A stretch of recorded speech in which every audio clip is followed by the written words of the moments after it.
Salve bando de loucos, aqui é o canal Corinthians 247, trazendo a elite das notícias do nosso todo-poderoso timão. Já senta o dedo no like, e se não for inscrito, certeza que é corno, bora pro vídeo. César era um goleiro do CRB de Alagoas e foi contratado em 1981, num momento muito ruim do Corinthians, onde vários jogadores foram contratados para se fazer uma reformulação no elenco. Muitos não deram certo naquele momento, apesar de serem grandes jogadores. Quando começaram os treinamentos para a temporada 1982, o treinador era o saudoso Mário Travaglini, que foi moldando uma nova equipe e começou com o César como titular, o que causou um grande problema com o goleiro reserva. Naquele momento, Rafael, a minha estreia, que foi na terceira partida do campeonato, quando vencemos o Guará de Brasília por 5x1, eu fiz 4 gols. No dia seguinte à reapresentação, ele foi um dos caras que mais fizeram festa para mim no vestiário. Depois disso, na concentração, eu costumava ficar junto com outro centroavante, o experiente Mário,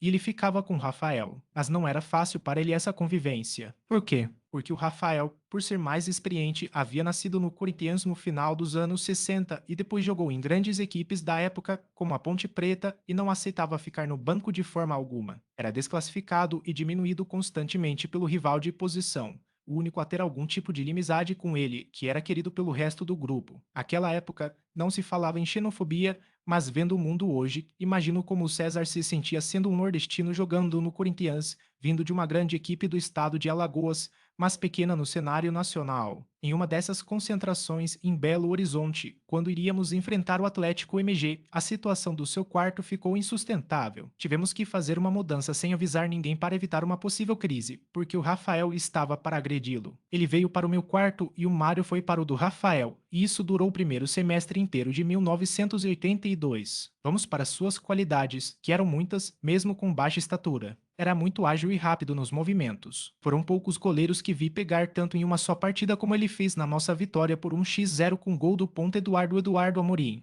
contra o Internacional, no Morumbi. Ali ele mostrou tantas qualidades que até estampou a capa da conceituada revista Placar. Aquele campeonato brasileiro, ele foi passando aos poucos muita segurança e tranquilidade ao time. Fomos até a semifinal do campeonato e jogamos contra o Grêmio. E aí surgiu um problema sério, consequência da péssima relação entre ele e o Rafael. A primeira partida foi no Morumbi e perdemos por 2x1, mas o primeiro gol que tomamos foi muito estranho e completamente contrário à segurança que ele havia conquistado durante os jogos. Um chute despretensioso do lateral Paulo Roberto, meu amigo, quase do meio-campo, César foi pegar a bola tranquilamente e não conseguiu segurar. Era bola simples, fácil, principalmente porque a maior virtude dele como goleiro era a precisão em segurar a bola com as mãos. No segundo jogo, lá em Porto Alegre, no antigo Estádio Olímpico, perdemos por 3x1 e a final foi Flamengo x Grêmio, com o rubro-negro sendo campeão. Mas o que aconteceu com César naquele gol? Pois bem, ele havia luxado o dedo da mão e, com receio de não poder jogar e pelo sofrimento que sentia naquela pressão toda do Rafael,